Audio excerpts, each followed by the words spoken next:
Isaac Newton lost his entire fortune in a stock market bubble. Einstein married his cousin after a disastrous first marriage. Steve Jobs refused cancer treatment that could have saved his life. These weren't stupid people. They were geniuses. So what happened? Intelligence is not a shield against foolishness. In fact, sometimes it's the opposite. The smarter you are, the better you become at fooling yourself. Blind spots in genius. Today, we're going to expose the hidden traps that even the most brilliant minds fall into. Not to mock them, but to save ourselves from the same fate. Because right now, you're probably making one of these mistakes, and you don't even know it. The intelligence trap. Here's the uncomfortable truth nobody wants to hear. High intelligence comes with a dark side. Psychologists call it the intelligence trap. The smarter you are, the more skilled you become at constructing elaborate justifications for what you already want to believe. The first principle is that you must not fool yourself, and you are the easiest person to fool. Think about it. When you're intelligent, you can build sophisticated arguments for almost any position. You can find patterns where none exist. You can rationalize decisions that would seem obviously wrong to someone less clever. Studies from the University of Toronto found that people with higher IQs are actually more susceptible to certain cognitive biases. Why? Because they're better at defending their positions, not at questioning them. Smart people, dumb choices. Your brain isn't a truth-seeking machine. It's a lawyer. And the smarter the lawyer, the better they are at winning cases, even wrong ones. But this is just the beginning of why brilliant minds make terrible choices. Blind spot bias. There's a fascinating experiment that reveals something disturbing about human nature. When researchers asked people to identify cognitive biases in others versus themselves, something strange happened. Smart people were better at spotting biases in others, but they were no better at seeing biases in themselves. In fact, they were often worse. This is called the blind spot bias. We see clearly the mistakes others make, while remaining blind to our own. Isaac Newton, the father of modern physics, lost the equivalent of $3 million in the South Sea bubble of 1720. When friends warned him it was speculation, he dismissed them. He was Isaac Newton. He understood mathematics better than anyone alive. How could he be wrong about numbers? He was wrong. Spectacularly wrong. The problem wasn't his intelligence. The problem was his certainty. As the philosopher Bertrand Russell once observed, the fundamental cause of trouble in the world today is that the stupid are cocksure, while the intelligent are full of doubt. Except sometimes, even the intelligent become cocksure. And that's when disaster strikes. Speaking of certainty, there's another trap that specifically targets high achievers. Earned dogmatism. When you've been right many times, something dangerous happens. You start to assume you'll always be right. Psychologists call this earned dogmatism effect. Success breeds overconfidence, and overconfidence breeds catastrophe. Success breeds blind arrogance. Consider Steve Jobs, a visionary who revolutionized multiple industries. When he was diagnosed with pancreatic cancer, doctors found it early. It was treatable. A rare, slow-growing form that responded well to surgery. Jobs refused. For 9 months he tried alternative treatments, acupuncture, fruit juice diets, spiritual healing. By the time he agreed to surgery, the cancer had spread. Jobs later admitted this was probably the worst decision of his life. But why did he make it? Because he was Steve Jobs. He had defied conventional wisdom his entire career and won. Your time is limited. Don't waste it living someone else's life. Beautiful advice. Tragically applied. The same confidence that made him ignore critics telling him the iPhone was impossible made him ignore doctors telling him he needed surgery. The same strength became his greatest weakness. But there's an even more insidious trap that catches intellectuals specifically. Complexity addiction. Smart people have a dangerous addiction. They're addicted to complexity. Simple answers feel beneath them. If everyone can understand it, how profound can it be?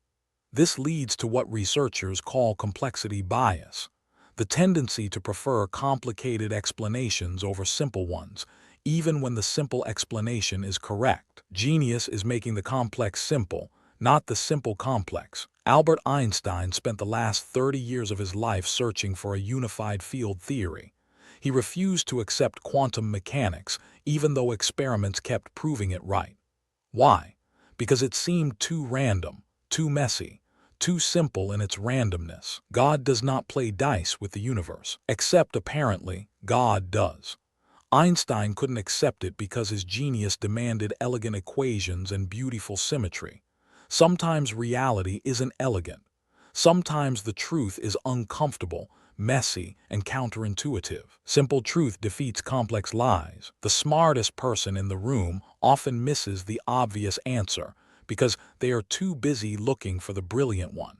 And this connects to something even more dangerous that happens in groups. Echo chambers. Intelligent people tend to surround themselves with other intelligent people. This sounds wise. It's actually a trap. When everyone in the room is smart, everyone assumes someone else would have caught the obvious mistake.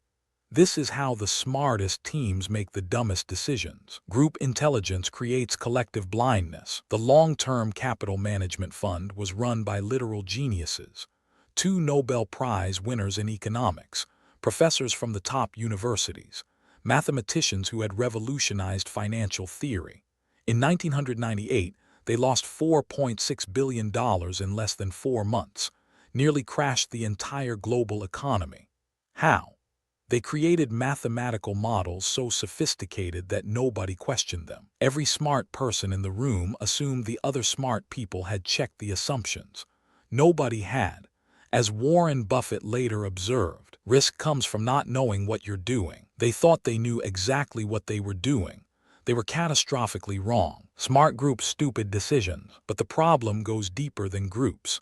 There's a fundamental flaw in how intelligent minds process information. Analysis paralysis. The more you know you don't know. This sounds profound. It's also paralyzing. Intelligent people see complexity everywhere. They understand the risks, the edge cases, the potential failures.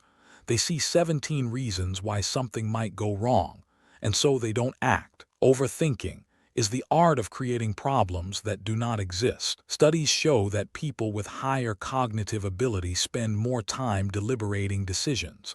They consider more options. They weigh more factors.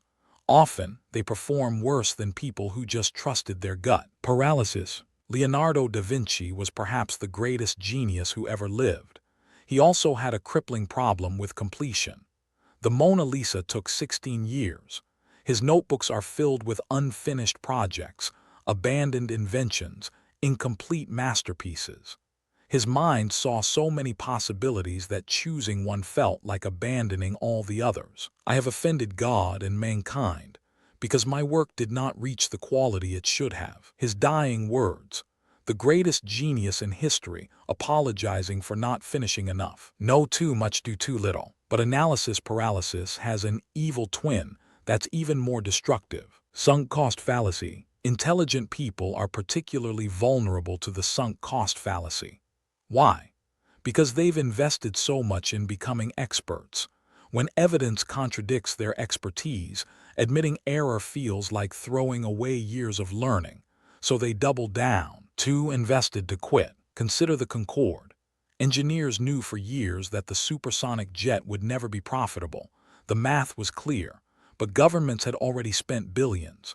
Politicians had staked careers on it. Engineers had dedicated their lives to it, so they kept going. They called it the Concorde fallacy before they called it the sunk cost fallacy. The smartest aerospace engineers in the world, building something they knew would fail because stopping felt worse than continuing. The sunk cost fallacy is most dangerous to those who have sunk the most. Your PhD doesn't make you more rational. It makes you more invested in being right about things you spent years studying. The wisest people know when to abandon their investments. Your experience doesn't make you more flexible. It makes you more committed to the paradigms that experience taught you. And this connects directly to our next deadly trap. Expertise curse. The more you know about something, the harder it becomes to imagine not knowing it. This is the curse of knowledge, and it makes experts terrible at understanding why others don't see what seems obvious. But there's a darker version.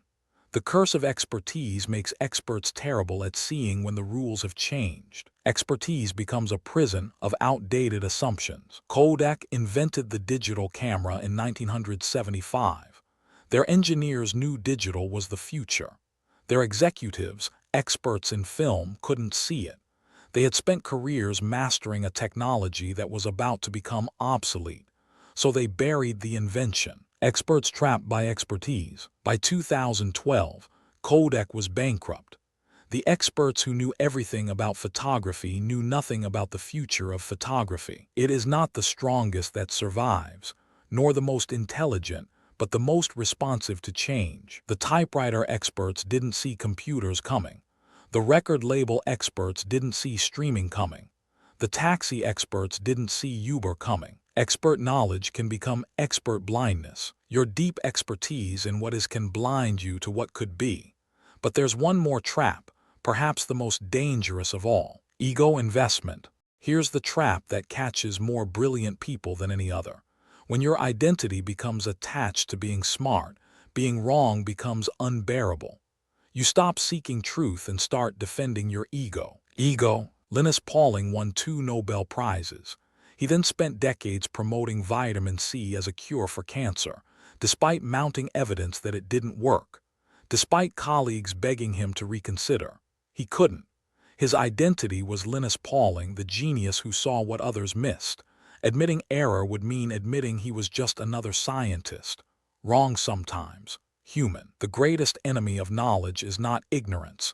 It is the illusion of knowledge. When you've built your whole self-image around being the smartest person in the room, being wrong isn't just a mistake. It's an identity crisis. Smart identity, fragile ego. So you find reasons to stay right. You dismiss contradicting evidence.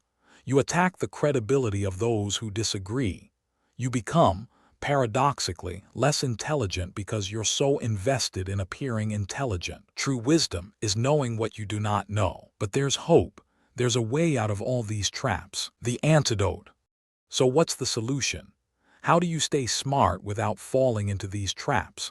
The answer comes from someone who understood human nature better than almost anyone. I know that I know nothing. Socrates was considered the wisest man in Athens, not because he had all the answers, but because he knew he didn't.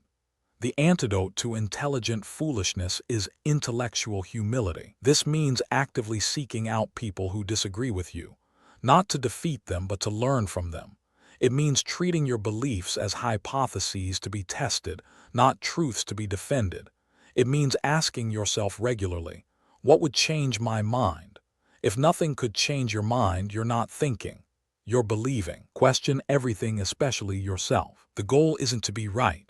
The goal is to be less wrong over time. Growth happens at the edge of your certainty. Newton eventually admitted his stock market folly.